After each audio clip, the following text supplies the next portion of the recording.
Pochettino offered an antidote to Mourinho's moans by praising scouting team for finding Lucas Moura. Shortly after Jose Mourinho turned Monday night's post-match Manchester United press conference into a familiar exercise in desperate and undignified narcissism, Mauricio Pochettino came in and thanked his scouting staff for finding him Lucas Moura. "It was a fantastic job," said the Tottenham manager in reference to his chief scout Steve Hitchen.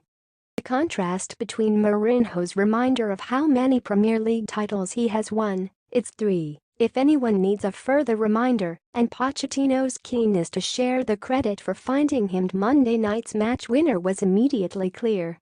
Greater context is provided by the lengths Pochettino had to go to last season to persuade Moura that Tottenham was indeed the right place for him in the weeks and months that followed the Brazilian's arrival at the club from PSG in January. Moura only started 2 Premier League games last season, prompting his agent to complain to Pochettino about his lack of game time. There was also concern expressed by the Moura camp that the 26-year-old was being asked to play wide in training when his preferred position was through the middle. Pochettino knew that Moura's agent may try to move the player on once again, but he was keen to keep him.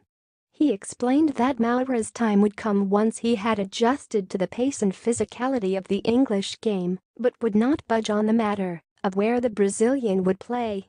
Moura had been bought for his pace, Pochettino explained, and that was best utilized from a wide position.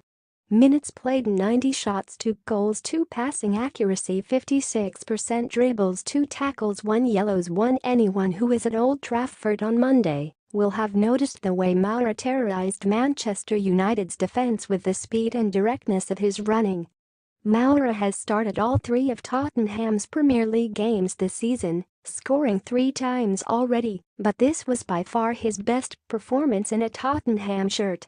He has had his chance this season courtesy of his own performances, but also because Pochettino hasn't been able to bring in any other players to strengthen his squad. Pochettino wanted to add depth in several areas and had serious interest in, for example, Wilfried Zaha of Crystal Palace and Jack Grealish. Can also be revealed here that the Spurs boss wanted to sign the Brazilian holding player Fred, but was beaten to the punch by United, for whom the emerging midfielder played on Monday night. Pochettino saw Fred as a candidate to replace Moussa Dembele in the long term. The Belgian has not signed a new contract and is expected to be sold in the January window. But though Pochettino has been disappointed by his club's failure to bring him new players, it doesn't seem to have affected the bond between the players he already has. Striker Harry Kane said after Monday's game, "That's what happens." The gaffer said he's not just going to bring in players for the sake of it. What that does is it give the rest of the squad huge belief, because it shows he has belief in us, so now we have to repay him for that and repay the club for that. Lucas is one of them that some fans might have thought, is he going to stay, is he going to go? Stayed, and he's worked hard, and he's done well, and he's deserved his place in the team, and that's what it's about. He wants to keep his place, and we all do. The competition for places is high, and we've just to keep it going. Another Tottenham midfielder, Eric Lamela, broke down injured in Monday night's warm-up, and it is understood that Pochettino is keen to find a regular place for the Argentinian when he recovers.